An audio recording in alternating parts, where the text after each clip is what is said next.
Smokey the Bear, back in the studio. What's up? What's happening? Privileged today, actually. You got they give you a day off. Oh, yeah. Look at that. How many days has it been since you've had a day off? Just a 5-dayer. So not too bad in hindsight. 6-dayer.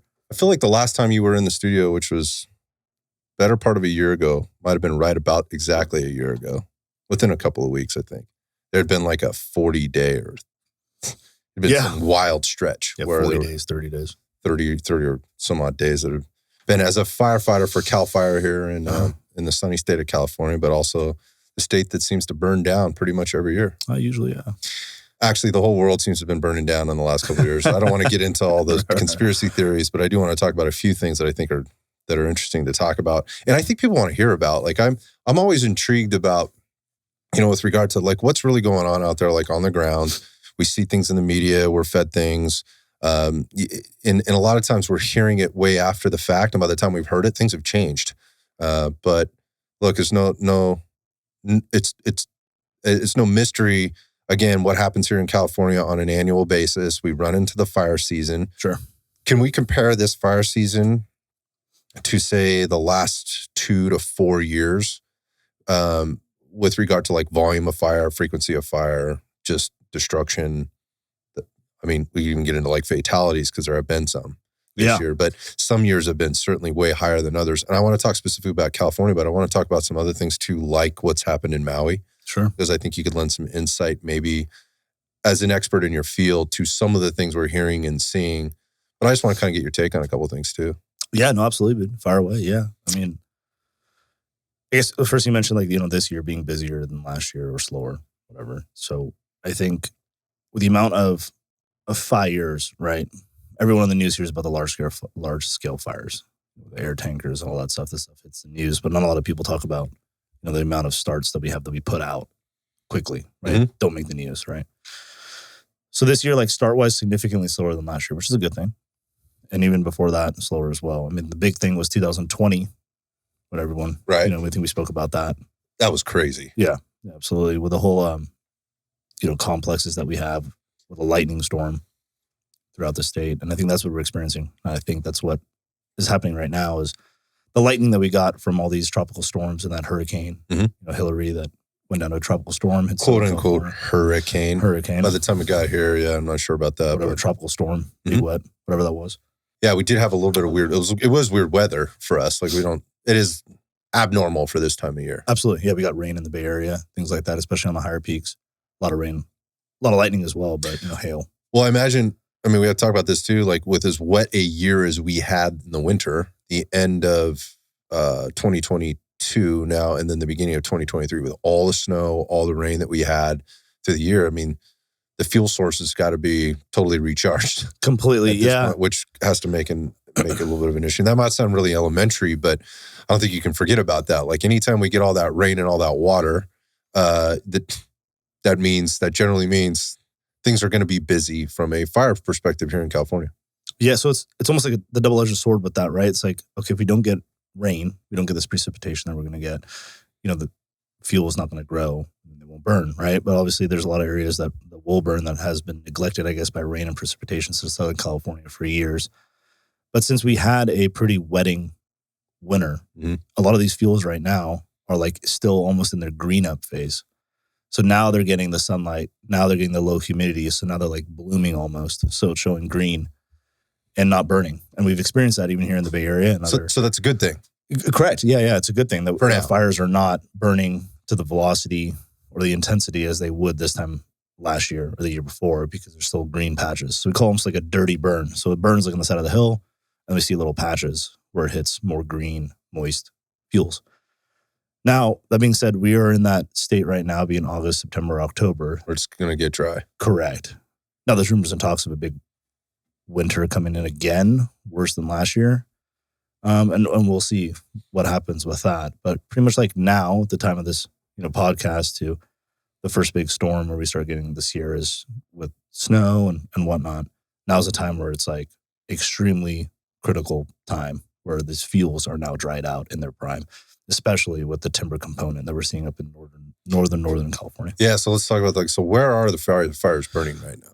Well, I mean, at the time of this podcast, we are just about to start September. Correct. So we're right here at the end of August. I think when it comes out, it'll still be August, I think, when we drop this podcast. So the relevancy to this is, we're about to start September. So where are the majority of these fires happening right now? So I'm going to pull up this little app that we use even at the firehouse, and it's pretty sweet. It's called Watch Duty, and I recommend it's open to the public, open source. Oh, I can get this app. Absolutely. Watch Duty. It's on the App Store, Android, iOS, all that stuff.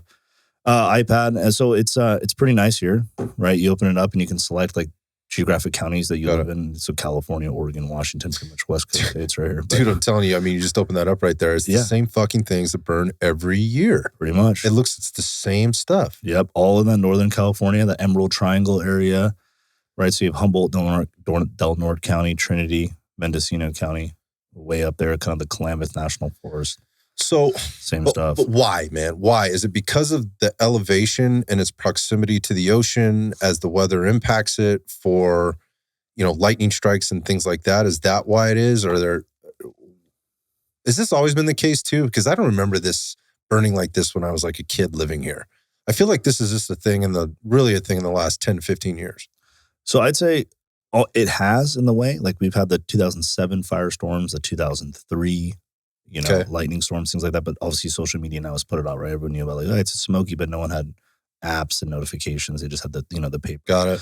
So I think a lot of it now is just publicly known. There's a new tweet about it on X. There's a new Instagram post. There's a new Twitter. All right. Okay, that makes sense. Yeah. Right. So, but that area, there was lightning.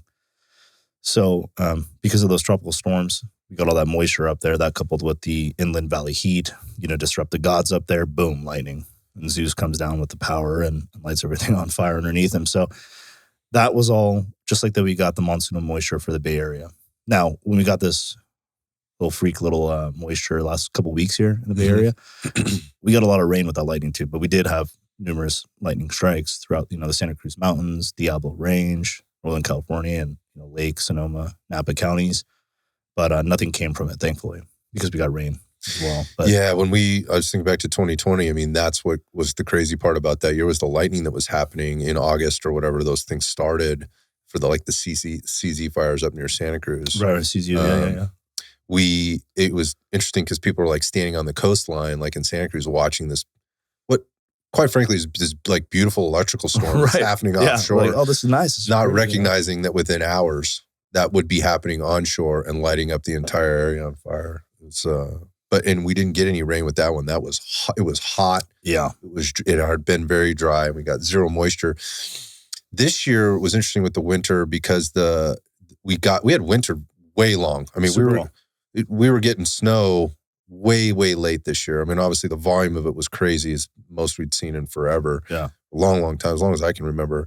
And then it actually didn't get really hot either. Like we didn't even start seeing really hot weather here in the Bay Area till like August.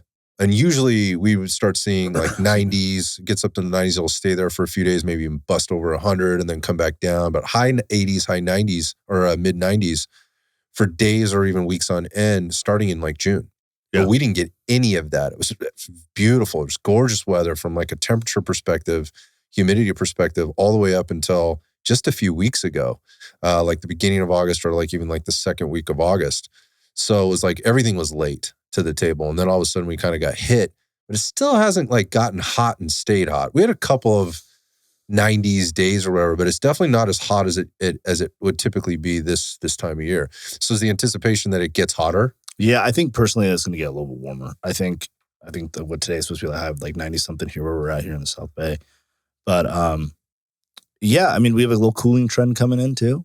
With that, every time we see this fluctuation with high temps and then low temps, and I mean the highs in like 90s to 70s, a 20-degree variance there comes wind, right? There's a couple different things that affect fire behavior with these wildland urban interface fires that we see in California, and topography, obviously the wind, humidity, temperature. So with this, we're going to experience a little north wind event, we kind of call it, right? So Santa Ana's, everyone knows that for years, right? Yeah. Southern California has the hot air that comes up from the south. Exactly. So everyone's like, oh my God, Santa Ana's. Well, honestly, in the last probably like 10 or 15 years, Southern California hasn't been that big of an issue when I came. And they've had their fair share of fires, and they've had a lot of fire. Right? They have, but nowhere near compared to Northern California. recently. We had the Camp Fire in 2018 and all those complex fires, 07, 17, all that stuff. So the northern winds, those type of foam winds, are called the north winds. And that's what we experience in Northern California. So you have the 4 states right there. You have the 4 corners of the United States. As a warming trend, it heats up, mixes with that coastal influence, and it kind of comes down the Columbia River drainage up there in Oregon, and then kind of parallels I-5, comes all the way down through the Cascades, Redding, Tehama County, Glenn County, all throughout Sacramento, comes through the Bay Area, hits us, and then kind of peters out the whole San Luis Obispo area, kind of central California. And then that's met with some more coastal influences and diminishes down there. So that wind is pretty catastrophic for us. So we've had a lot of large-scale fires, that whole northern part between Sacramento and the Oregon border, where that wind just hits. So that's what we're going to experience later this week. Red flag warnings coming up, things like that, where it's like, okay, just be a little bit more careful, because the winds are there. Even though it may be in the 70s, right? I mean, schools are back in session, things like that. A lot of people are just like, hey, let's go out and party and go out to the lakes because it's 70, 80 degrees. I tell people all the time, even at work, we're like, oh, it's 120 degrees today, 115 in the Central Valley. Oh, we're definitely going to get fires today. Actually, no, because no one's outside lighting fires. Yeah, the homeless, the junkies, whatever who they are, they're all bedded down. They're all bedded down. No one's going out. And that's satanic weather at that point. It is hell. It's like Africa hot. But the thing that really comes to mind right now is we're about to walk into Labor Day weekend where everybody's out. There's leftover fireworks from 4th of July. There's campfires. There's all the barbecues. There's all the travel that happens. Whether it be a cigarette butt that gets thrown out the window or, somebody's just, let's just say, being less than responsible. Correct. Out there that creates this thing. I have to imagine by the end of next week, you guys are going to be buried. Yeah, I hope not. But I mean, it's usually there. These holiday weekends, everyone's out and we get the starts and hopefully we'll be able to manage that. I'm sure we will eventually. And so I think the next question comes just in the management of all this is like we've talked in the past about being staffed up and having the resources. Correct. And I think one thing that the state has gotten right in the last couple of years is allocating more resources to CAL FIRE in a few different ways. I mean, there's been some big equipment acquisitions with some new airframes, I think. There have, There's been an effort to hire up, in terms of staffing up the department as a whole. We talked about that a little bit in the past. I think there's been some allocation there for like mental and emotional help and support and medical support for the people that you work with. I think it's all very good. Where are we right now in terms of being prepared from a manpower perspective or even from like an infrastructure perspective to continue to fight these fires that are going to happen? Right. There's not a lot we can do based on everything you just said. I mean, nature's going to do what nature's going to do. Correct. I mean, people can say, I guess what you could do as a homeowner is make sure you have that clearance around your home. Defensible space. Yeah, there's those kinds of things. But the fire is going to happen. Correct. And there's nothing you're going to be able to do outside of what a defensible space may be once that thing gets ripping and roaring. So, I mean, are you guys prepared? Do you feel like you have the resources and the manpower and the infrastructure to continue to do what you need to do? Will it look different this year than it did last year or previous years? I already think it already has, staffing-wise. Not getting into too much of politics of it, as much as people probably hear it, but it's, we're definitely staffed up. So we have new equipment, right? We have our new, CAL FIRE Hawk helicopters, right? Which is the S-70i, the Black Hawk, that everyone's familiar with, that they see, the whole Black Hawk down helicopters. That airframe, if you're not familiar with it, is a significant improvement versus our Vietnam-era Hueys. And in fact, we had the Hueys that actually still had bullet holes in it from the Vietnam era that were patched up, that were acquired from the Forest Service to the state of California. Still. And we still have a lot of them floating around. But for the most part, I believe just a couple bases that are not running those yet, but we do have all those copters. So larger tanks, doesn't have to switch over from a hoist, right? Faster to fires, things like that. So, and then also C-130s. Actually owned by the state of California, so larger airframes. On top of that, this year, just from my knowledge and in the department, we also have a couple things like exclusive use helicopters, where they're like private contracted helicopters and air tankers. We pretty much like, hey, you work for the state of California. So when the shit goes down, and they're ready to we go. own you kind of thing? Exactly, and we dispatch them, things like that. So we have several more exclusive use and call when needed. That's called CWN program that we have in California now. So just from going to vegetation fires and listening and coworkers throughout the whole state, we're throwing aircraft on fire quickly. And I think that's definitely contributing to the stop of these smaller fires. 10 acres or less is kind of our goal. We try to.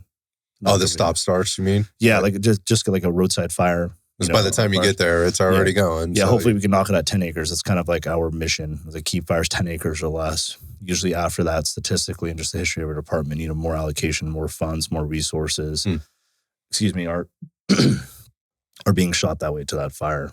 And then there's different operational periods from there. But I think we're doing good definitely as an agency.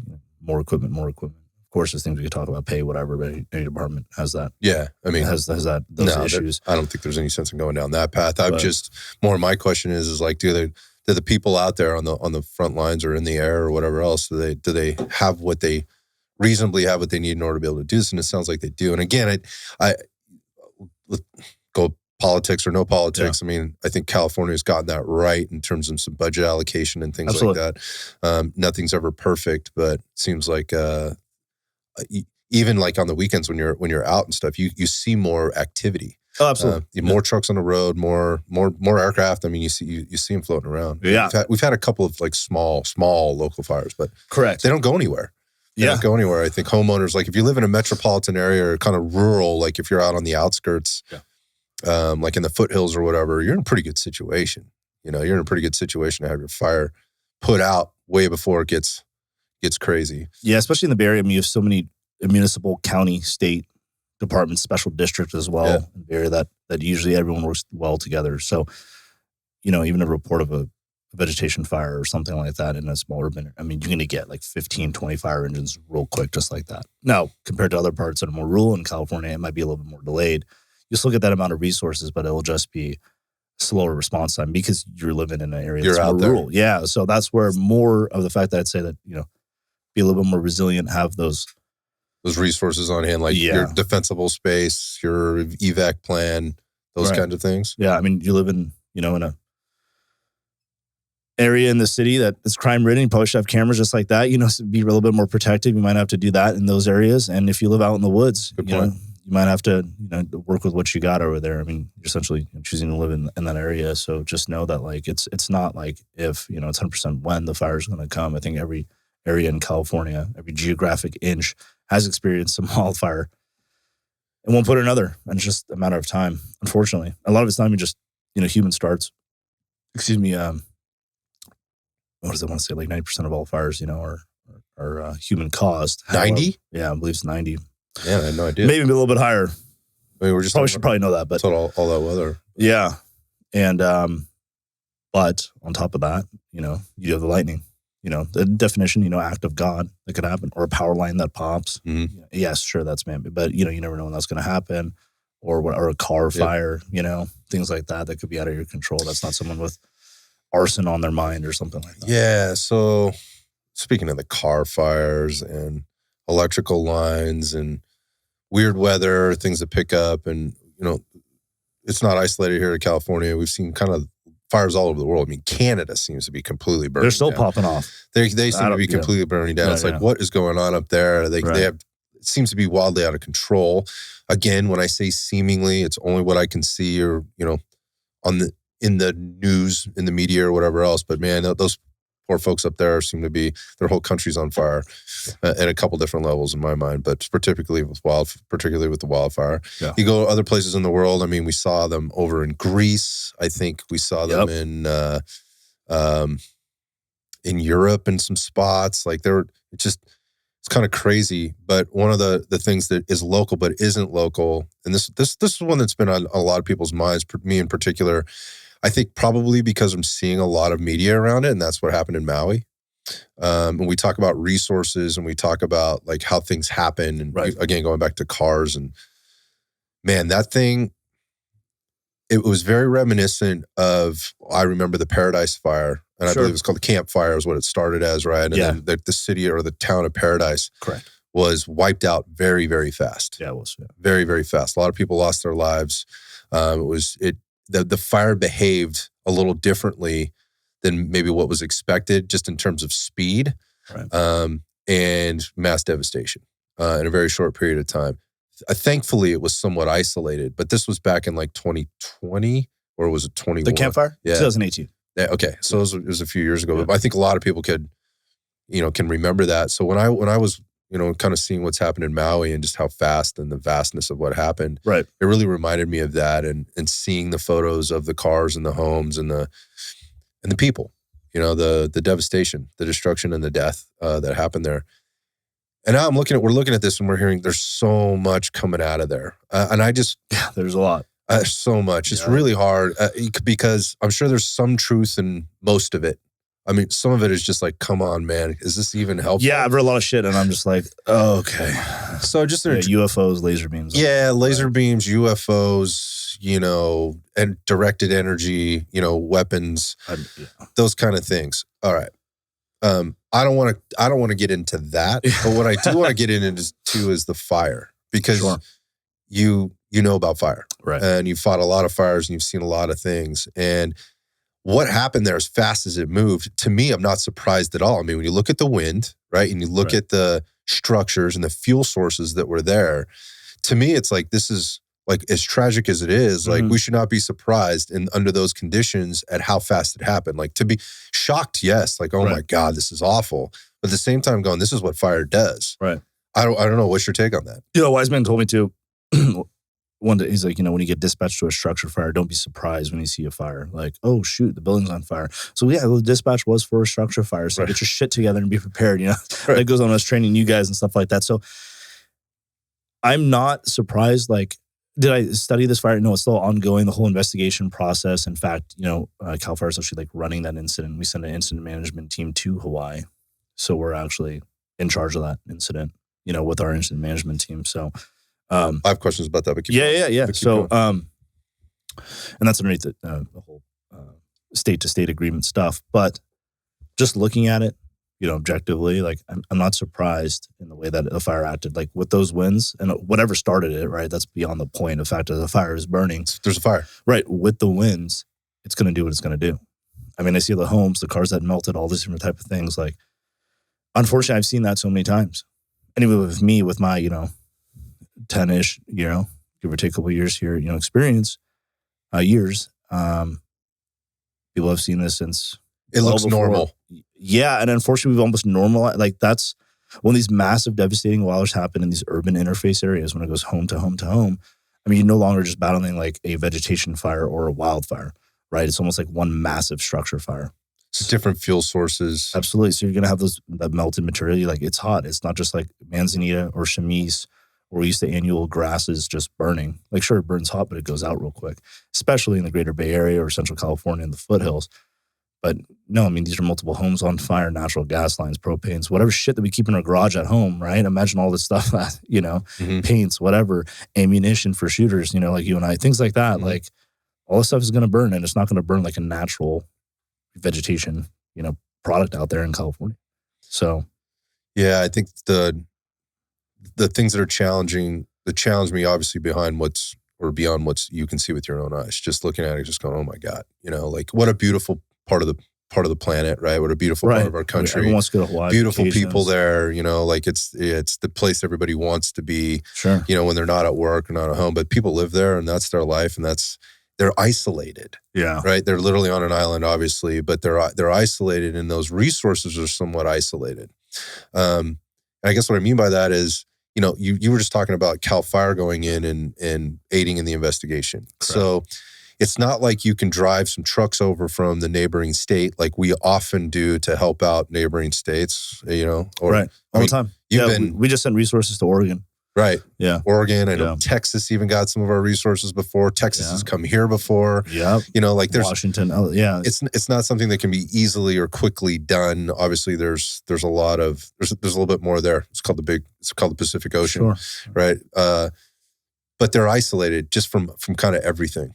And I would feel, if I were there, like, I would feel really alone, kind of at this point, just looking around going, where is everybody? Like, right. Everything we've known, as small and as concentrated it is, has just been devastated. And it's not a lot of people. It is, but. Oh, compared to population to. Yeah. I mean, if something like that happened in Los Angeles. What's the population of Maui? I don't even know. I don't know, but I don't know. I don't know, but it's very concentrated. Right. Like the islands there are, if you go to like the Big Island, like, sure. more than 2/3 of the island is like nobody's living on it. Like they're just not. It's just wide open. Yeah. So it looks like 2002. So 165,000, give or take. Yeah. So let's think about that. 165,000 people. It's not a lot. No. But when you look at the percentage of people that were impacted by this in that 165,000, it's a massive. Yeah, completely concentrated. It's so again, going back to feeling isolated, feeling alone, and just feeling exposed, I can see where that would lead to. Obviously, the communication maybe gets a little bit different. Like you would think, like more people would be worse in terms of communication. In some cases, like that game of telephone just happens faster. Absolutely. In terms of what maybe good information versus let's say compromised information. Getting like who, where, when. Yeah. Just critical info. And right away they were down from a communication perspective. I guess cell phones and things like that were not working. Yeah, and almost as expected. Exactly. I mean, that's why I'm like, oh my, we lost power. I'm like, yeah, and it's like small island. I read some stats somewhere. I forgot what it was, but like the Maui County Fire Department. Excuse me if any Maui guys or Hawaii firemen will listen to this. My apologies, but it was only something like 47 fire engine companies or something like that. Something small. Can you compare that to like Can you compare that at all to like? I mean, the city of San Francisco. We'll just say with that because it's on my head. 49 square miles, 7x7, so pretty easy, right? They have 51 engine companies, so 51 fire engines staffed with 4 firemen apiece, and they have like 19 ladder trucks staffed with 5 firemen apiece, right? 2 heavy rescues split in half geographically of 4 and 4, like 10 battalions. So if you think about that, right, a normal structure fire, vegetation fire response, depending where you work, it's between, we'll just say 5 to 10 fire engines on a normal like first alarm dispatch, like report of smoke, whether it's coming out of a home or on the hillside. Boom, 10. Right? I mean, that's California. So if you think about like 47 fire engines for the entire island, right? And then you have this fire, which is 1,000 acres or something like that. I forgot the exact number of acres this fire was. But you have all these homes that got taken out. Mm-hmm. So, yeah, I mean, the lack of resources. I mean, what are you going to do there? Are you going to put 90 fire engines on Maui? No, you're not. It's kind of the perfect storm. It's kind of the perfect storm. And that's like, it's just the shoot. So, I mean, they're a state, we help out, so talk about that. So talk about like California's, so again, going back to being exposed and feeling alone, I would also, if I'm there, I'm feeling a little bit apprehensive about people coming in from the outside trying to tell us how to do things or what to do. 100%.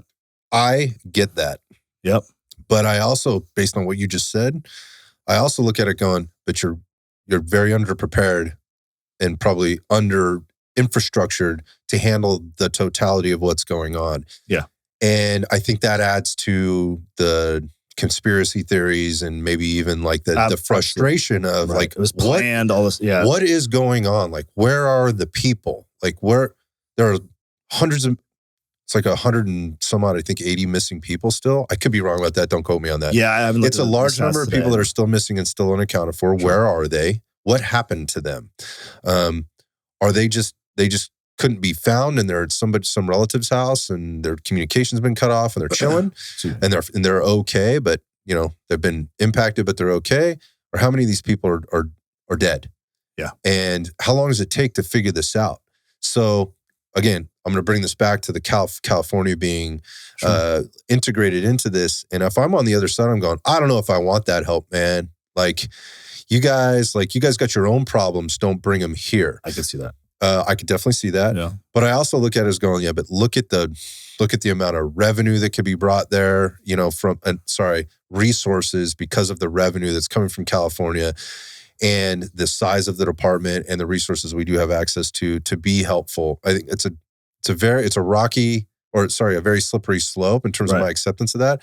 But can you talk about what this will actually look like, or from like what is California doing there? How do they do this, and why are they there? Yeah. Aside from like they need help from somebody, but why is it California? Why isn't it Nevada? Why isn't it somebody else? So California, geographically, I think obviously it's close, but right, yeah, we're right there, and I believe for a few reasons. And this isn't just like arrogant or cockily speaking. I think we do what we do the best, right? And I think just because of our population, and we have that out here. It's California. We do burn, we get wildfires, we get starts, and we get a lot of them, and we put them out fast. So just our experience, we have those incident management teams, right? We have like 6 of them. The federal government also has their own share of these incident management teams, and these type 1 teams that are fulfilled with, like 80 to like 100 different individuals. And basically their main job, the public safety guys listen to this podcast, like you guys understand, your finance, logistics, planning, operations, your incident commander. But for those who are not familiar with that, it's basically like your overhead team, right? It's a whole group that manages everyone. So you have like the finance guy, beans and bullets for my military guys, right? They provide all that, where the resources go, the documentation, finance, beds, everything. So they just manage these incidents. So we were actually sent, to 9/11.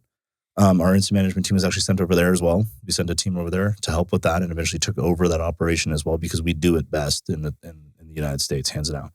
But it's an all-risk team, so it's earthquake, floods, wildfires, and that happens to be wildfires more. But there was a request made at whatever level it was, at the governor's office level. It's called the EMAC agreement, with this Emergency Management Assistant Compact. That's a state-to-state kind of request. So we actually sent an incident management team, one of our teams, over there.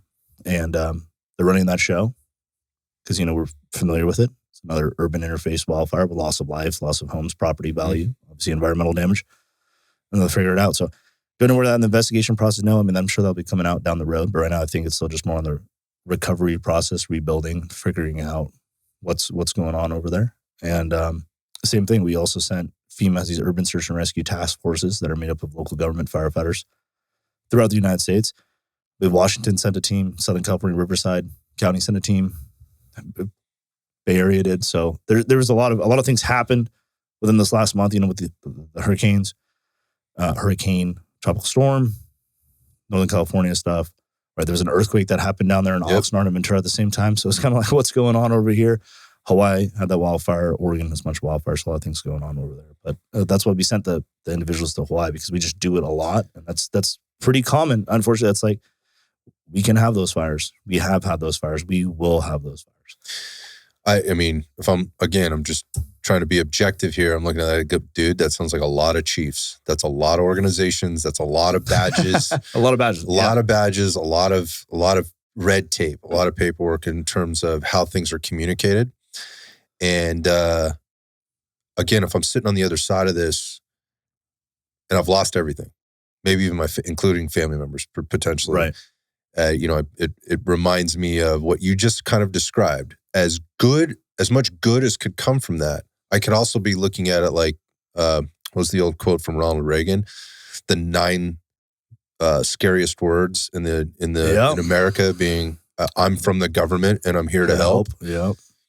And all the things that come along with that, because again, you're hearing from the ground, like people on the ground, and this is like kind of been corroborated now. This isn't like one guy's got a viral Twitter post or X post or whatever we're calling it now, right? Whatever, that they're not seeing the things that they were told they were going to see, or they're basically, what's being said by the federal government is not matching up with what's happening on the ground.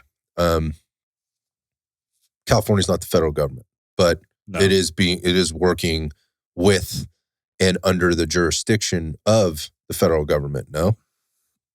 I don't know the exact dynamics of the Hawaii situation. Okay. Fair enough. But I know they're there. But federal funding does come, right? So when federal funding does come for these large-scale disasters, the governor will put a request to the government, and we'll get funding from the federal government. Yeah, so you can say that, right? I mean, everyone has a boss. I mean, the funding comes from somewhere. It has to, right? I mean, these things cost money. It takes manpower, and people are there on the ground trying to figure it out. So let's talk about the figuring it out part. Yeah. I think one of the other concerns is particularly there. Again, these are just very tight knit community, from my understanding. Yeah, these people have grown up there, they've lived there. This is generations and generations. It's not like we're working or living in San Jose, California. Like lineages here are not that long. Indigenous people who have been. You're right. Correct, and they want answers, and they want to know where their people are, and they also want to know that people are there for their best interests. And so going into the investigation piece and these missing people and the causes and things like that, I think we're into it 3 weeks now, about 3 weeks, 3 full weeks, a little bit more since the fire happened. I could be wrong about that. I think it's right about then. Yeah, start date. It's coming up on 3 weeks if we're not there. Again, at the time we're dropping this podcast, could be totally different. So I think it's slightly irrelevant but it isn't. And again, me going back to comparing like things like the Paradise or the campfire, but what happened in Paradise in terms of the investigation, and how long these things take to figure out. And is that compounded, or how is that compounded by all these different agencies coming in to have to do that with these other agencies that have already been there, like the local agencies? Right. Does that prolong things? I guess the question is like, dude, when are we going to know? Right. And I wish I had, an answer, but what, just speaking for the incidents I've been on in California, right? I mean, you have our incident management team that goes in. We have our, investigators, like essentially arson law enforcement officers who go out and do the arson, the origin and cause and investigation and find out who it is. Whether it's foul play, whether it's a mechanical thing, right? The campfire. Right, we know it's, Pacific Gas and Electric, PG&E power line, right? Let's say that one again. Pacific Gas and Electric, PG&E. Just wanted to make sure we put that out there. The PG power line. Yeah, it's a public utility that is privately owned here in the state of California. Yeah, and I'll just say that. I'll leave it at that. And then, that's what started that, right? So people, including, my roommate, lost his home there in Paradise, and just got his payout and stuff like that. So there's that. Right, the arson stuff, which still just definitely occur, in California, and they've been hitting that hard. It's occurred a lot here. Yeah, it's still, not that I understand like robbery or things like that, but I get it. Like people who are in a way like are the poor, they're robbing somebody, like whatever, right? You have that, but I still don't really understand when they can't like let's go light a mountain on fire. Hit close to home. The dude, I think it was from the 18 fires, lived right around the corner from here, 3 streets over. Really? Yeah, it was a roommate of somebody that I happened to know, and there was a relationship. There was really weird. I mean, that's how close it was. But again, arson is not, it's a thing. Yeah. So I mean, it's there. But when it comes to the investigation part, I forgot how long it took till they actually came out publicly and the state said, okay, it was Pacific Gas and Electric lit this fire, and that's what happened. And just say that because it's a Netflix documentary. Everyone knows about this. Whoever listened to this podcast or knows about the campfire and Paradise Fire, even in upstate New York on the Canadian border, probably know about that fire because it made it was so devastating to California, and Hawaii surpassed the death rate on that. I don't know how it's going to be. I mean, I hope quickly. I'm sure everyone, but I definitely have faith in my agency that they're there now and working with them. I wouldn't be employed, and I would I would leave if I didn't have faith and I believed in it, and I've actually seen it. Then obviously myself included. Other agencies, hold my opinion and plead the fifth on that. What I feel like about the different agencies out there, but I just know the one I work for and that. But I know there's a ton of it. Like I saw Border Patrol sent people there, Homeland Security, ICE, DEA, and that's just bodies just to help with cleanup. Public safety entity.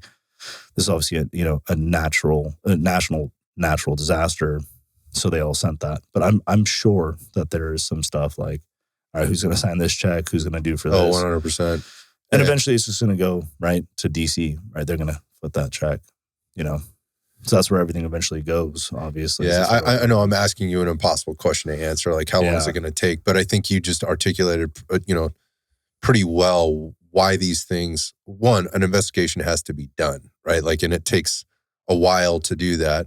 Partly because there's red tape and there's procedure and process and things. And there's all people that have to be involved in this. They have to sign off on this to get to the next point, to sign off on this. But eventually they will get to the end of it. In the meantime, you got people that are devastated and having a really tough time understanding why it's taking so long, particularly in an area that hasn't had to deal with this. No, I mean, it's really common. Anything like this. Or Southern Oregon, where I reside up there, had that Alameda fire.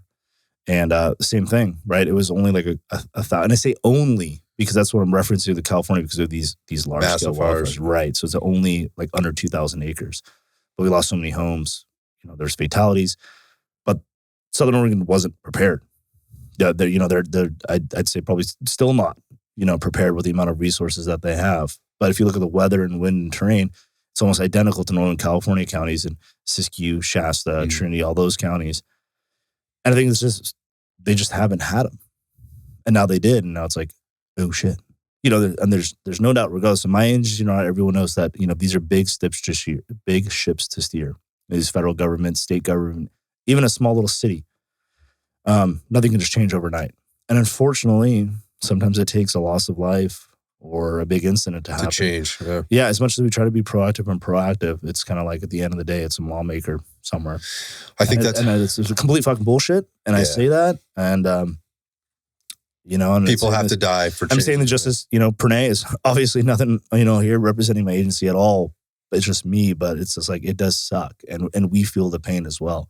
I mean, I signed up for this job. I love the job. I wouldn't choose anything else, as much as my coworkers feel the same way. But I still, on the level that I'm at, life, property, and the environment, and life being number one. And then, and that's what we're going to focus on. Just like the campfire, it's like, okay, we're there. Let's figure out how people not getting hurt. And then, all right, let's stop the fire from spreading. Let's combat the fire. And of course, environmental damage, right? Mm-hmm. Trees burning, things like that. But then after that, it's like, all right, now that everything stopped, let's figure out how this started. So I'm just from the 3 weeks that has been going on, right? People were at, that campfire in Paradise for a month and a half, 2 months. And then finally things started. So I'm sure this is going to be a very large process. Of course, right? You can't just travel over states. Where are they going to put that debris? Where are they going to put resources? I'm sure there's planes flying back with beans and bullets, housing, where they're doing eating MREs. I have a couple of buddies over there. I haven't talked to them much because I've been so busy and didn't want to bother them. But yeah, I mean, it's going to be gnarly over there. Like I understand, like it's going to be a huge recovery process. And we can even see the failure of Katrina, right? Back when that fucking mess happened. But I hope, I would say we have learned from that. Yeah, I think, Florida definitely handles things differently than it was handled back at Katrina. Like things get cleaned up pretty quickly. I think a lot of those cities in the deep South, they're dealt with. Texas definitely changed some things in terms of how they handle some of this disaster stuff. I'm not saying it's awesome. I'm saying there were some changes made because of how terrible that whole thing was. Again, I struggle and I'm challenged, like for the people there, and not only is this happening, but now they face the prospect of big corporate money moving in there and taking from them what they have. Now, this has nothing to do with firefighting, right? This has to do more with politics and absolutely and finance, capitalism, and all those things. And I want to be very clear. I do not think capitalism is a bad thing. I think it's been, in a lot of cases, it's been I agree. Perverted to more of a plutocracy. Sure. So I'll kind of leave that over here. But I think that really is the fear of what's going to happen next there. Because while we're trying to figure this out, there are back end room dealings at boardroom tables at big banks, always at massive construction firms, with huge asset firms, asset management, things like that, even at the government level, to figure out this, again, going back to the scariest words in the English language being, in the United States being, I'm from the government and I'm here to help. There's also never let a good crisis go to waste. And that bothers me because I've seen that happen. I haven't heard that one.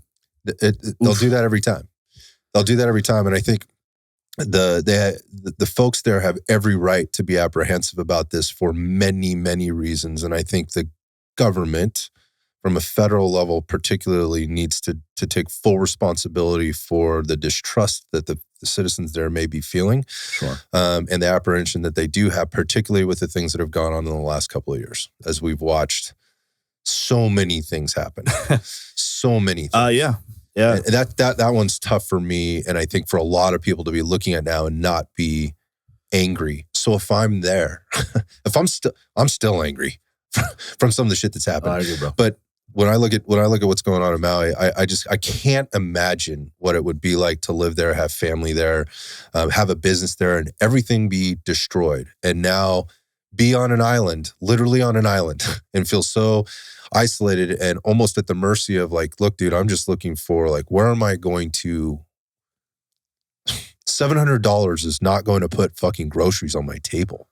Like, I know it takes $100 for you to fill up your truck full of fuel. Oh, way more than that. I run diesel.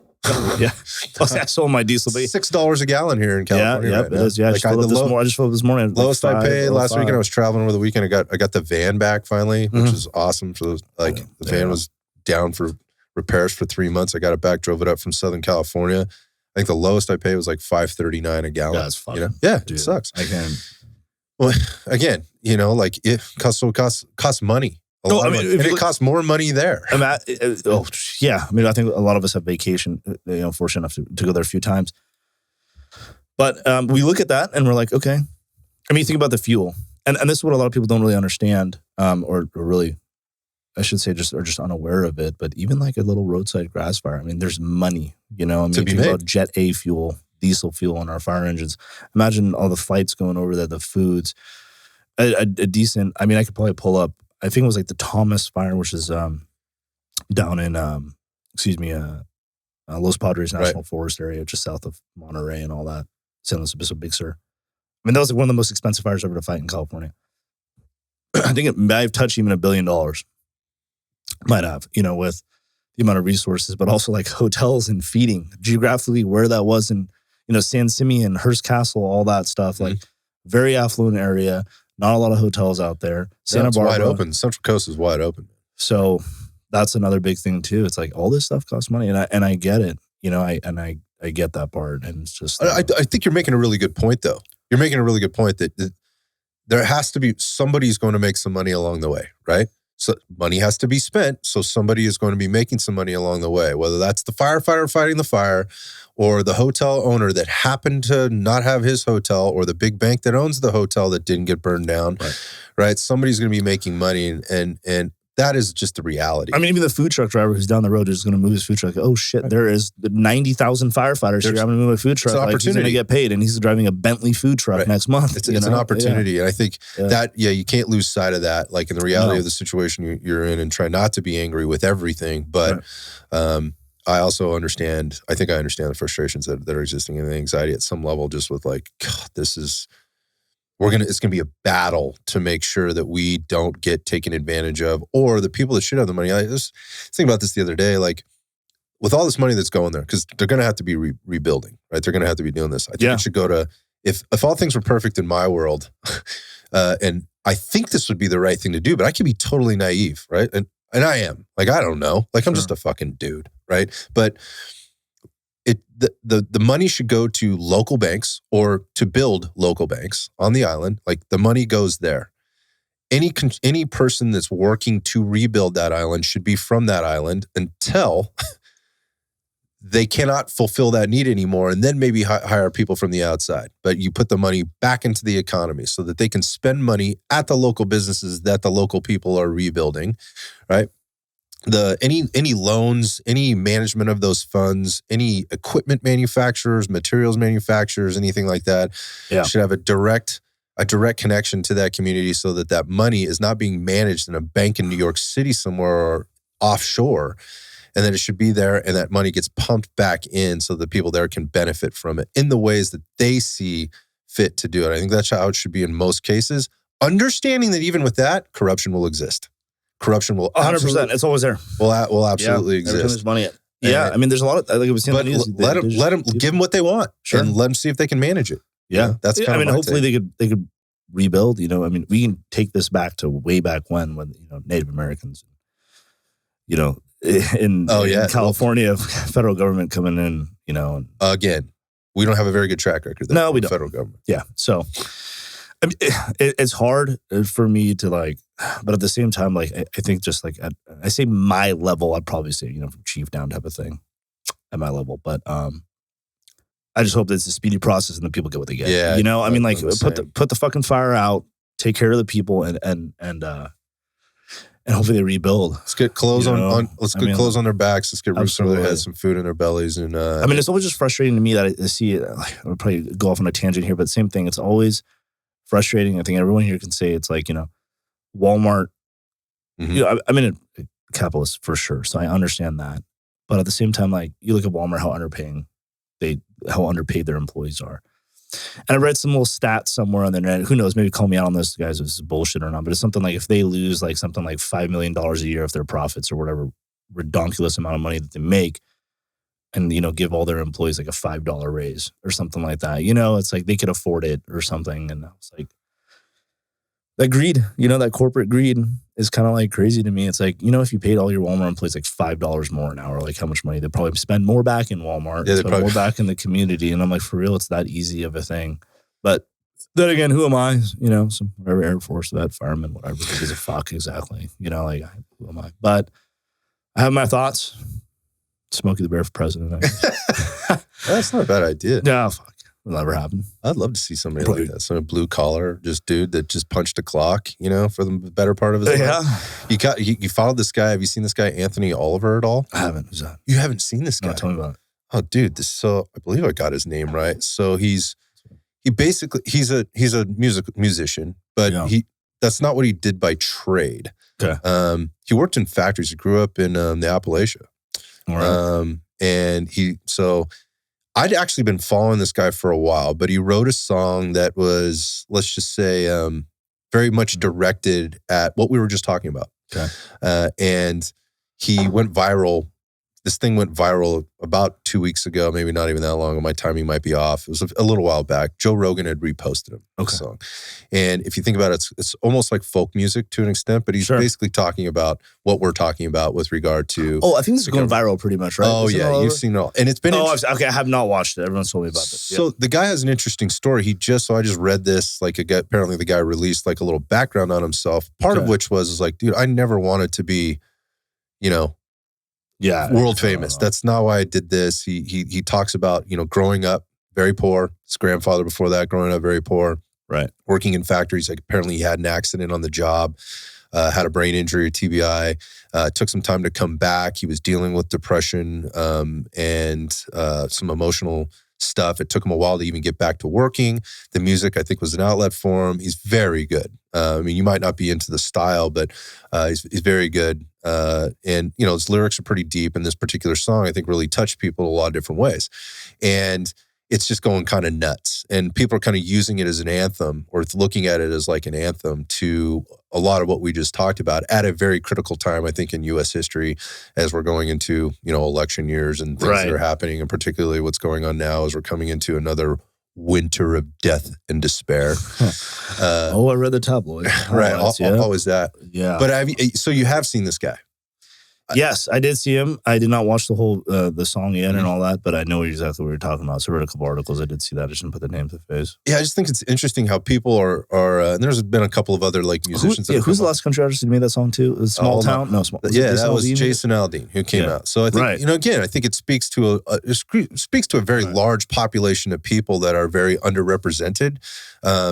At a lot of different levels. Yeah. And that this particular guy, I think that the interesting part was him coming out with this story, and he recorded this song like in his backyard, like on his property, with like an iPhone, I think. And, in his, he released it and it's gone kind of wild, but people are kind of latching onto these things. And the interesting part for me on this particular thing is that how people will rally around something like that. And, we've been hearing like it's going to, you even said it, it takes people getting killed or dying for change to happen or for people to rally. And, we're kind of entering into this time right now in our country where, again, we're getting into an election year, some wild stuff happening. And you know what? I keep saying that. It's been wild for a long, long time. Yeah, it hasn't stopped. But the stuff that we're looking at congressional hearings and back end, closed meetings and what's going on with elections and presidential debates. I gotta be honest, I stayed completely away and I have stayed away from presidential debates for the last couple. I was going to ask you, have you watched the last GOP debate? No, but I did catch some clips and people were like, dude, did you see this? I got to watch it. I'm going to watch it. I haven't watched it. You haven't watched any of them? No. I haven't either. I'm going to. But I just got busy. They're getting a lot of good reviews, man. It's getting really bad. Wonderful. Yeah. Again, so like we're talking about people like coming together around or rallying around this song, right? Or this music, right? And the message that this guy is sending. And I think what's interesting is like the more he speaks, the more you're like, I'm even that much more into it. The more he tells his story, the more he's like, so going back to Smokey for president, like I'm like, somebody's out there going like Anthony Oliver for president. This is the type of guy we need because he's speaking from the heart and people really can really relate to that. And I think that's what people are looking for. So when people get on in these debates, again, going back to the debate talk and they're looking at like what's happening, they can't relate to these people at all. There are things that these people are trying to say, that they relate to, that they want to relate to. Yeah. They're trying to hit the buzzwords or the key topics or whatever else. But the reality of it is, from a human being perspective, I don't think they can relate to them at all. Whether you saw them or not, I wonder what your take is on that. I mean, I agree with what's going on. The Jason Aldean video, I watched it numerous times, right? And the song came out well before the video came out.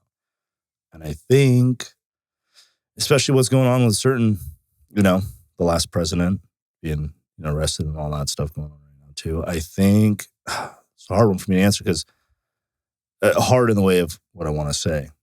I get you. But I'm with you on that. I think that there needs to be change. I don't know what. Yes. I probably know what change it is. I think personally, again, this is just Pranay speaking, right? Not any agency or affiliated department or whatever, but there needs to be. I'm just tired of the two-party system. I think a lot of people are, and I think that it's exhausting. Yeah, dude, it is, and I think that it just needs to come back to like, be a good person, and bad shit won't happen to you. Like, I've always kind of been like that, because in the video, there's guys like, there's some rioters and stuff like that. Okay, well, don't do stupid shit. Like, I just, I think there's more kindness, more conversations like this. Even me, Apple Watch, iPhone, I wear my Apple Watch at work, and iPhone, and AirPods, and Air this, and Apple that, and Peach this, and Fruit that, whatever. We're all on these products and stuff like that, and I think that we need to get back to it. I think that's why we have that connection of, having bourbon and cigars and stuff, because it brings back that, like, even me, I will 100% be bullshitting you if I said I'm not on my phone. Like, there's a screen time, you can see how much hours. It's disturbing. It is. Oh, what new post? Check this out, YouTube video, whatever, this new product, gun stuff, whatever that we're all into. It's like, I don't know how I got on that tangent from what you're saying, but I think it's all relatable, man. At the same time, I'm just kind of over it, and it's like, just do whatever the fuck you want to do in life. And I think that that's what I have learned in the last probably good 3 to 5 years after all those. We talked on our first podcast about the emotional stuff that I went through, and kind of like, okay, refiguring things out, going to therapy, focusing on that. Working with guys, right, with the Overwatch Collective, events coming up here. So just a little shout out to them, but also what they're doing for the community. And not even just that. I think in this community, the community of first responders, military, there's like a divide too. And also we're talking about shooters, like, oh, he's just a civilian or whatever. Like, we're all one big family. Just because this individual decided to open up a gym and start a podcast is not going to be outside because, oh, I'm a first responder, I'm a veteran. Like, okay, cool. Well, I didn't want to sign up and get yelled at fucking by some guy at boot camp and eat shit food for 7 weeks. Like, fuck. Or I don't want to hike around the Klamath National Forest with a fucking axe, for 3 weeks eating an MRE, some veggie omelet. Like, that doesn't sound fun to 90% of America. But me, I'm like, oh, fuck, career change, Sounds great. Right. Send it, right? Boys just came back from those fires, a couple days ago, yesterday. So, I think it's just that whole personal human connection that we need to have, It's like, do whatever you want to do, dude. I think, like, really now, like, I just have fun now, just work hard, do what you need to do, right? We just had breakfast before this, and I overheard that guy saying, right, it's like, people are just entitled these days, and I'm like, well, I deserve this. Like, you don't deserve jack fuck, And it's like, I got it in blood, I got it in sweat and tears, countless nights. I see that with hiring right now. New firemen that we're hiring in our agencies, and it's not just everywhere. Yeah, it's just different. And unfortunately, I had to make that transition of like, okay, well, I can't be an asshole because I was raised by assholes. I was raised by like, sit in the corner and eat food. You're the probie. And do I think that helped me? Absolutely. Do I personally feel that's necessary to a point now? But even me, I had to shift gears. I'm like, well, that's not going to happen because these guys don't know how to do cursive anymore. They come in with an iPad, right? Correct me if I'm wrong. Maybe one of these Air Force guys can comment on this post from boot camp, but like, I think they're issuing tablets at boot camp now. So hopefully one of the vets, if you guys are watching, or one of you guys can comment on here, just got out of boot camp, any branch, but that's what I heard. I can't even imagine. I don't know. I have no connection to it. Yeah. I mean, that's why I think that's what's going on with all this is like, we just have to whole paradigm shift. Yeah. I mean, I was trying to go like too deep into that conversation, whether it be politics or, conservatism or liberalism or anything else. I think as soon as that gets added in, it already creates a division. because we're not doing a good enough job of talking about the people and the humans behind it. And you mentioned it, and I don't think it's a tangent at all, talking about that phone and how connected you are to it. Yeah. You're looking through social media. I was just having this conversation with somebody the other day. About a week and a half ago, I just was like, I can't look at this anymore. And this was like kind of during the Maui thing, like, and started seeing all this stuff. I'm going to come back to that here in a second, but at a little bit of kind of like where it's gone, and how the media, I'm just going to say the phone, right? Sure. The electronic piece can be so destructive because of how you get your information and where and how you get it and how it's being delivered, or in the way it's being delivered. Yeah. So it's like there's a mechanism, and then there's like how that mechanism is being leveraged. And then the ridiculousness, I think, that comes out of it, is I'll go back to the fires and some of the stuff that we've heard and seen. But the disconnect that people have and looking for a tribe or looking for a quote unquote a hero. This is another conversation I was having. They're looking for somebody to look up to. And they're not quite sure, and they've just posted, Joe Dawson, Bruiser, just posted that story. That's exactly what I'm talking about. Yesterday? Yeah, I think. Yeah. So they're looking for here, and I think, why are they doing that? And I think they're looking for hope. They're looking for somebody that they can relate to, because all the people that are being propped up right now, whether it be the current president, the ex-president, right, this movie star, this athlete, this movie producer, and we're talking about the shooting industry or whatever, this influencer over here or whatever it happens to be, like they're looking for somebody that they can tribe with and like, this is my figurehead, this is my leader. And they're not spending enough time like just making the connections with people otherwise to even understand who they are. And they're trying to emulate something or somebody that they have no idea why they're doing it. They just think it feels good, or it's because somebody else is saying it, or they have a perception that's founded or rooted in no logic or any foundation whatsoever. And again, going back to like something as simple as a song, they hear this guy. This guy is literally, in his own words, a nobody, and he wants to remain that way. Okay, yeah. Like he's like, I'm a nobody. I'm singing what's from my heart, and I think he says like, my hope is it would hit like 300,000 likes or something on Instagram or Facebook or wherever he originally posted it. And now it's gone nuts. And now he's getting all this attention. It's like, I don't want this. I don't want this. This is not why I'm doing this. I don't want this. Yeah. I just want people to be better to one another and live better for one another. But when that message gets out, it's almost like it's a disappointment to the greater population. Like, it's like, no, man, we want you to be more than that. Why isn't that shit good enough? Why can't that just be the okay answer? That's the question I have. And yes, I just think they don't have anybody. That's what I mean. Right? I mean, and then they don't. And I would say when we got into the shooting world, and I don't know, it's probably about 15 years ago now, I started, with the whole firearm thing. Same thing, right? We have all these fabulous instructors out there, fabulous different firearms, a million different optics, a million different suppressors, and different training stuff. It's too much, man. It's too much. Dude, and then you have, instructors beefing with instructors and gun companies beefing with gun companies. And it's like, same thing. It's like, but we all want to find somebody, well, I want to do this because he does it like that.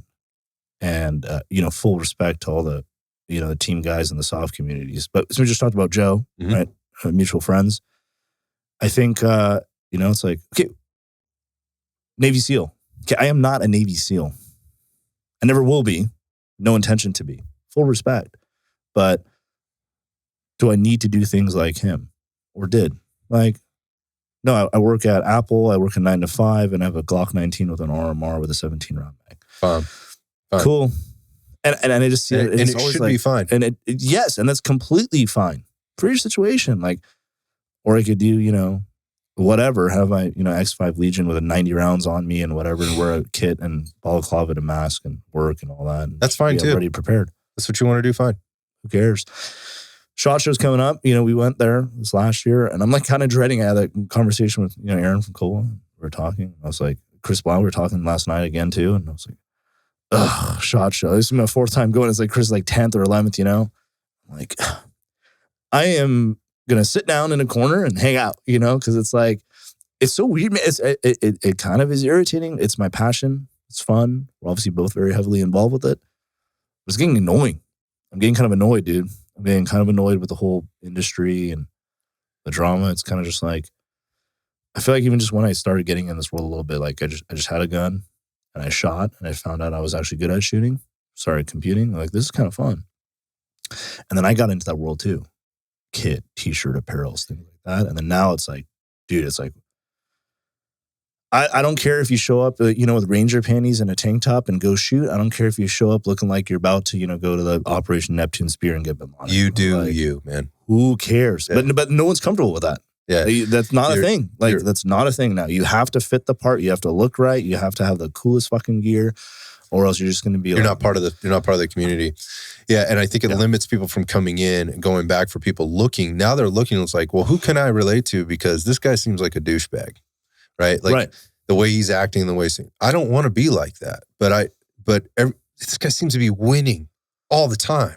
Like he's got all the contracts, the cool videos, like he gets all the likes, he gets all the comments, like everybody's propping him up, like he's got the signature guns, whatever that is, the signature this, the signature that, he wears this kit and he talks about that and these guys love him and they constantly send him stuff or whatever else.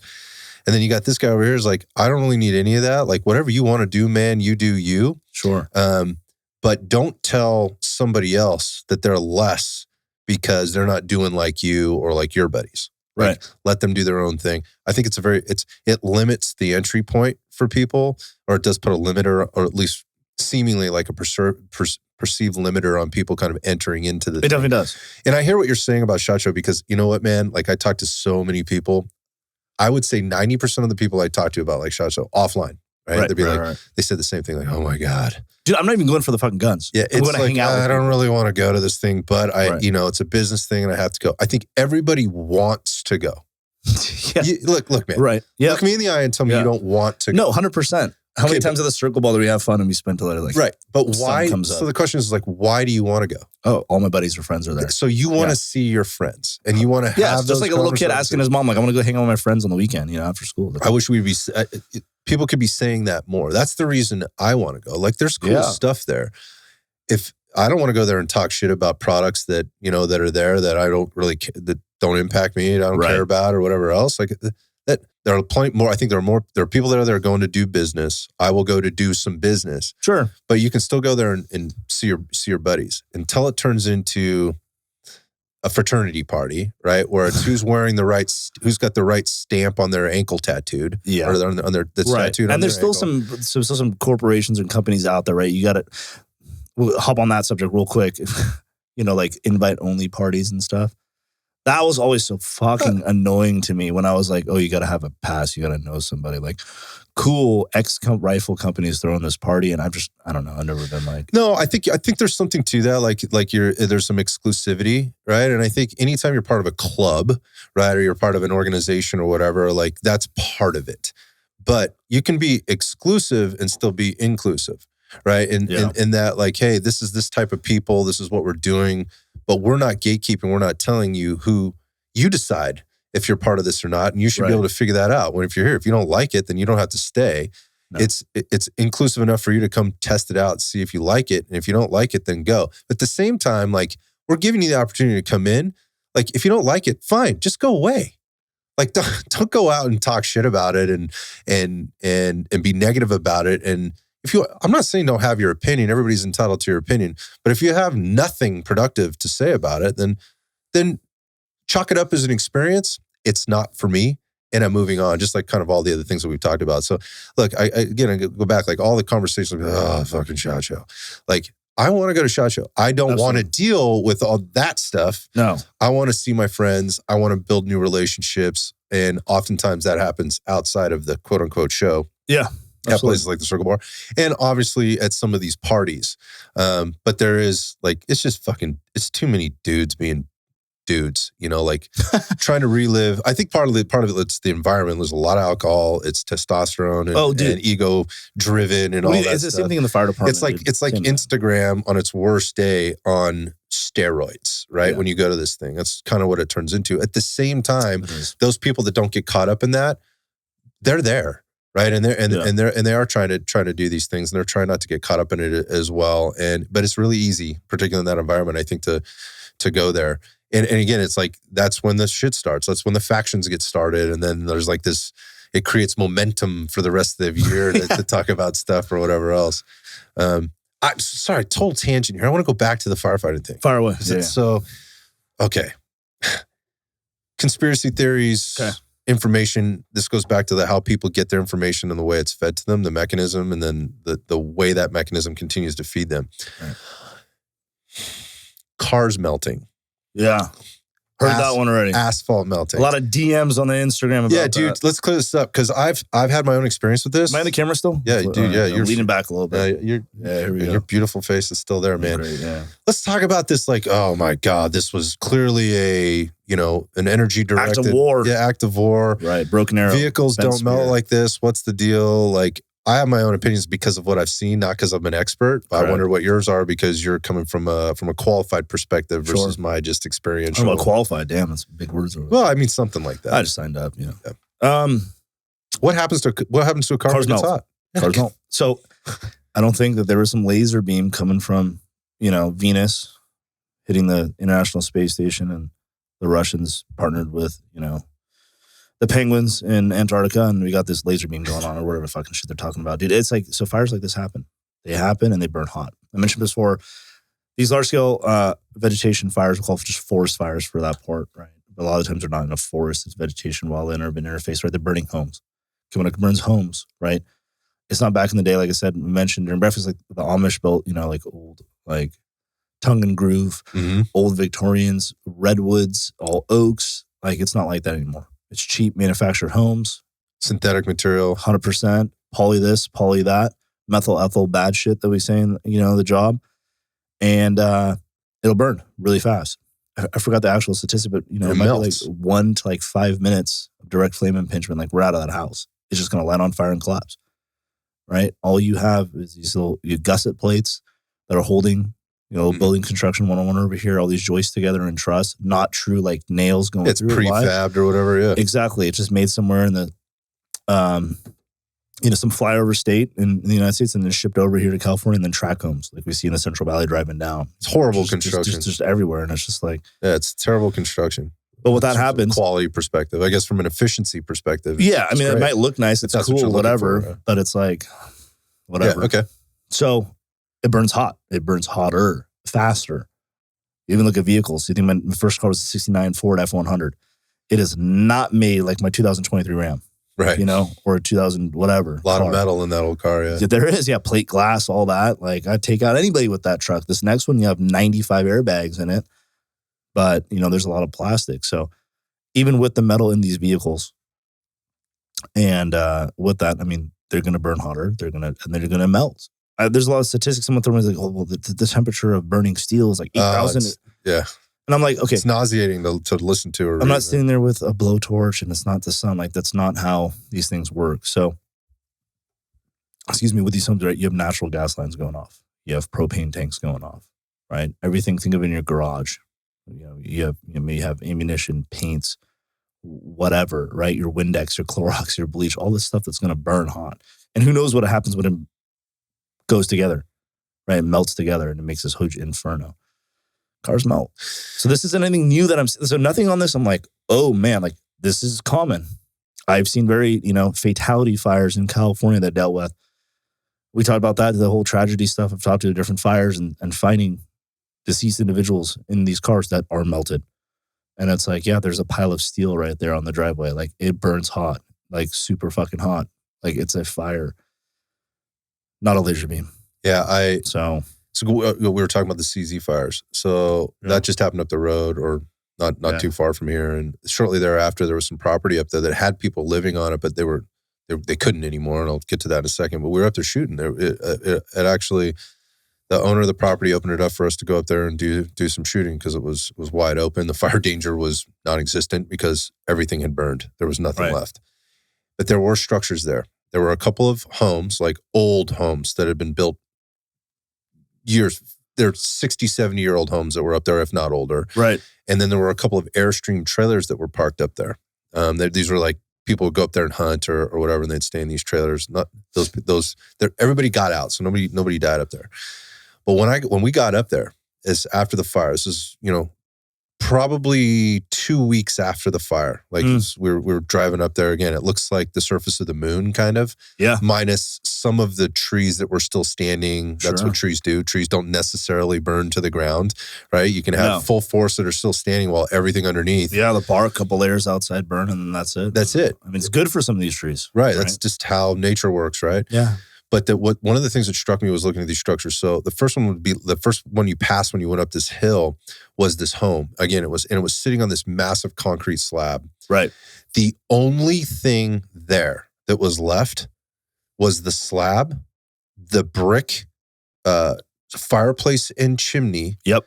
And like a cast iron tub. Yeah. Everything else had been completely incinerated. Gone. There was nothing left. There was like ash still blowing around, but the wind had picked up through there where most of that had even been blown off, and it was just in the surrounding. Yeah, it's just a foundation. That's very common. It hadn't been cleaned up. That's all that was left. And they didn't have like washer dryer inside this place. Right. But there had been a refrigerator and it was melted. It was like in a pile. Right. Like you could tell like that was a refrigerator, but it was this melted pile of nothing. That was all that was left on this slab. I remember looking at it going, damn. Like, had they been up here cleaning this? They had not cleaned this up yet. Like, this is what was left. A little further up the hill was where this Airstream was parked. Now, Airstream people know those things are, right. You know what those look like. Yeah. The only thing left was the frame that thing had been sitting on. And it looked just like these pictures you're seeing on the internet now. Yeah, absolutely. Of this molten aluminum, right? And I'm sure a laser beam hit it. Yeah. And some glass, a little bit of glass, like bottle glass and things that were left over. But there's no laser beams up there. That's how hot these fires burn. So I'm not a firefighter. I'm not an arson inspector. I'm not any of these things. I'm looking at this. I'm going, people. Like, is this helpful? Like, I'm not saying anything outside of, can we just get away from your rationale for saying this was something like a laser beam or whatever? I don't know. Maybe it was. But you don't have to have a laser beam to make cars look like that. You just don't. It goes on what I was saying about like life, property, and the environment and like the focus on it. They're like, how about all these people that are talking about these direct energy weapons or whatever they are? I mean, I'm sure they do exist. Sure, whatever. I don't know the government secrets and cool. Yeah. Whatever. If they exist, they exist. However, I don't really care. I care about like, okay, there's still a individual walking around there probably without his shirt off that doesn't know what the fuck he's doing with his life. Right. Because everything's gone. So like, sure, let's all. And I even saw some big political people talking about direct energy stuff, and I was like, I know you probably have, I missed all that. Yeah, there was like 8 zeros probably in your bank account. I was like, how about instead of running that, you send a little open check or something over there, but you're over here talking about you're an expert fire arson investigator, and all of a sudden. That's the thing. Like, how about, dude, I'm not either. And I'm not going to leave it up to that or even have any judgment on whatever, but what I can say is like those melted cars, like that happens in California. It has happened. It can happen. It will happen again. Like, that's just how fires, they burn extremely hot. Any of my coworker firemen too, it's not like just, obviously California's not, wildland agency, we're an all risk agency, but even talking to anybody from, FDNY, New York City, LA City, us, whatever, we'll all say the same thing. That happens. You'll have a pile of molten metal, like in fires, like. Yeah, just the delusions that people have about, like, again, like I've seen some things. I'm not about to get on the internet, think that I'm a fucking expert. That looks just like what I saw up here, so this must be what it is. I saw like a comparison video. I'm just saying, like, come on, man. Like, and I get it. Maybe you're one of those people that's in Hawaii. You've never seen anything like this ever in your life on Maui. Like, never seen anything like this in your life. Like, as hot as it gets there in the summer and the fires, the structure fires that they do have, it never gets that hot because they get the fire department and they're fighting that fire before it maybe gets to that point. So you're not seeing cars burned and melted like that. Like, okay, so you have a little bit of a different perspective maybe than some other people. Can we fucking stay off the internet? Right. But everyone's not an internet sleuth over here trying to figure out. Again, going back to how the mechanism and how it's being fed to you. But the same thing. Watch one of those videos and you're going to see 10 more of them inside. Oh, yeah. Now it's like, great. I got the little, what is it called when you use something? Now they know that I'm looking at it. Algorithm. Yeah. That's what we're looking for. But same thing will happen with that Southern Oregon, that Alameda fire up there, the main news, which is all of like, oh my God, this is what Antifa lit it off. And so all that stuff was going on at the same time. And, I definitely, we share the same political opinion. I'll leave it at that. But at the same time, like, that was just a coincidental start. Yes, I understand that there was stuff about what their political views were and what their agenda might be. I understand that. They're looking for somebody to point the finger at. And I was like, or it's summertime. It's a fire, right? Things happen. Houses burn, but they weren't ready. They weren't prepared for it. I think that's what it was with Hawaii.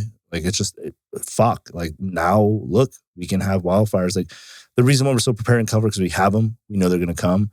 We have a shit ton of them every single year. Hawaii doesn't. Yeah. Now they're going to learn from it. Like, oh, shit, this is something that we can have. And I guarantee they're going to be well prepared for the next one. Just like Southern Oregon. I guess you could just hope that people take this and there's a smarter population of people out there, a more reasonable population of people. And I try not to, again, disparage anybody, except if what you're doing is being harmful. Like if you're harming, and what I mean by harm is like right now, going back to your point, like there's people walking around there with nothing, and that should be the focus right now. And you're not helping. You're just creating more distraction, the same distraction that you say you hate. Right. And I don't want to contribute to that. I don't want to be part of that at all. The point of this conversation is just to maybe bring back to what I was saying about this Anthony Oliver cat, who, again, I'm not propping him up as a hero. He's not a hero to me. But I do love what he's doing, and I do love what he's representing. And maybe if people, just took a little bit of a step back and kind of thought about, the example you brought, like there's a dude over there with no shirt, no shoes, no food, no house right now. Regardless of how he got to that, maybe he was already in that situation before. At least he was surviving. Like there was food, there was resource or whatever. I am so thankful to, and this, part of this conversation, I'm dropping religious preferences on people, but that's where I stand. This thankful to God that I'm in the position that I'm in. I'm sitting here having a conversation with my best friends, having a drink, and it's like, fuck, I'm just like, dude, there's so many people that just got fucked up. Families that are now, lineage is gone. Everything gone. A sport farming community like my family back in India or something, relating to that. I couldn't even imagine, just wiped out. Gene pools wiped out. And so for real, like politics has to get involved with it. Yeah. And that's like so fucking sad to me. It's like, it comes back with these nonprofit organizations. And I know there's even talk about some of those too. Like there's all the bullshit that happened with the Warrior Project. They had drama and all that stuff. And people are just stressful because there are bad people out there doing bad things. I know, and that sucks that it comes down to this. It's just like, just be better. Fucking good. Yeah. And it's just so hard. It's just hard for me to really understand that everyone's an ulterior fucking motive. And it's like, no, man, I'm just giving you $100 because I'm not, you're homeless and here's $100. Yeah, no, there's always going to be like, yeah, but what's the catch? Look, man, this conversation went a couple different directions. It went a couple different directions. The more for me is like, again, I've said this before on the show, and then a bit of the show is me being selfish. Yeah. And in being able to carve out time or make time and space for conversations with my friends. And I've made a ton of new ones, across the board. Right. Since I've started doing this being one of them. It's not your first time here. Just wanted to have you had a day off, man. I haven't seen you in a long time. I actually cannot remember the last time we hung out. Please tell me it was not California Range weekend last year where we actually hung out. It was, dude. Dude, I mean, we live. It was November. We're living and working in the same region. Like that's too long. But this is the point. Like people listening to the show, they have those people in their life too. Yes. What are you doing right now? Like set up some fucking time. Carve out some time to hang out with your people and stay off the fucking phone and the internet. Yes. Have a conversation. If you do that, like over bourbon and cigars, plan a bourbon and cigar thing, man. Yeah. Like if you do it over, a workout, go do that. If it's fucking, milk, whatever it is you're going to do, just turn off the TV, turn off the shit, get away from this bullshit, make time to spend time with your friends. Maybe you learn something from it. Have discussions with people that are outside your profession. Like if you're a firefighter, go hang out with somebody that's not a fucking firefighter right now, especially like California wildland fire. If you're a cop, go hang out with somebody that isn't a cop. If you're a nurse, if you're a politician, if you're a student, go hang out with somebody different, somebody that does something different than you. Yeah, I agree, brother. And have a conversation about something other than what you've been feeding the machine to feed back to you as the conversation. Yeah. And see how much value you get out of that. And if nothing else, what you've done is you've at least disconnected from, the rest of the quote unquote world and focused maybe on somebody, that can help you focus on yourself a little bit. And, I don't know, just be a better person for it. Because again, like I had to turn this shit off. And I turned it back on. I was like, I remember why I turned it off. Last week like I said, I picked up the van. We were on the road. There was a road trip and there were plenty of spots. We were hitting kind of some remote spots along the Central Coast, going back to the talk about the Central Coast. And there's no reception.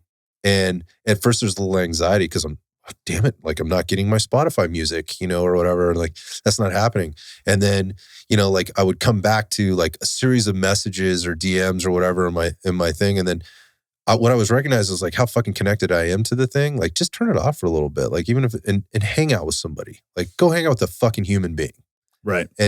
And just fucking hang out with a human being. Yeah, 100%. I said it to some coworkers. Somebody's not going to feed back the same fucking shit you've been feeding. It's just like, let's just fucking hang out. It's as simple as that, dude. And that's why I'm like, so like, life is hard at times. I get it. And it's how you're resilient, how you bounce back from it. We all get sorrows and things like that. And that's like the divide that I see in the gun community now. And maybe I can put an X-nay to that, or depending where I go with different firearms and stuff. It's like, we're all the same fucking people. We all bleed red.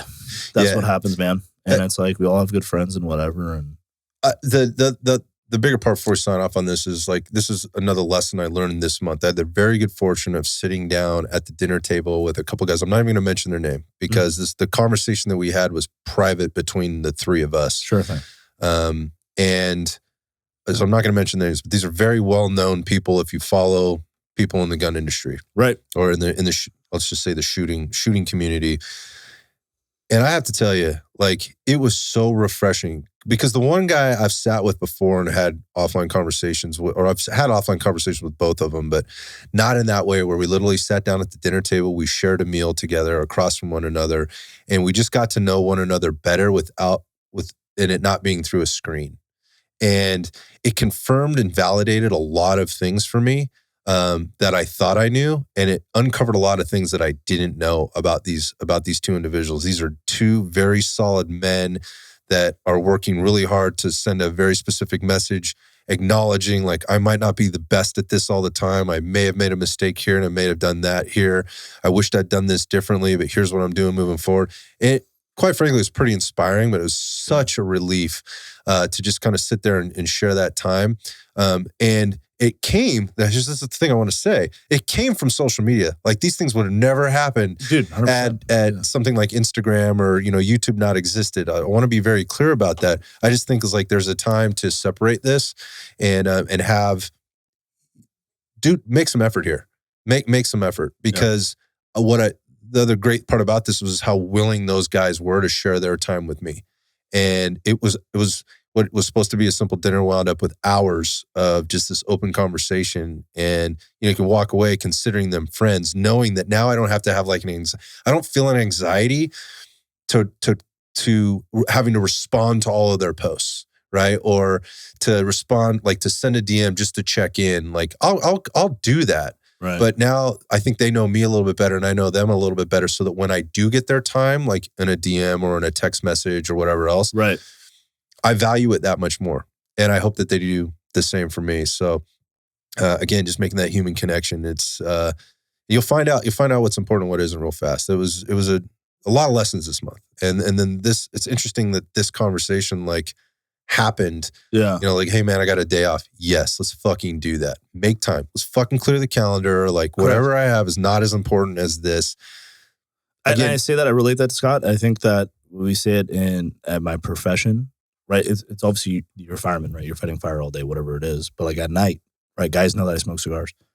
Like our news station, I'm going to throw one at you. A little sticker patch thing, a little cross, the guy smoking a cigar as fireman, a logo. And that's where we try to put those phones away.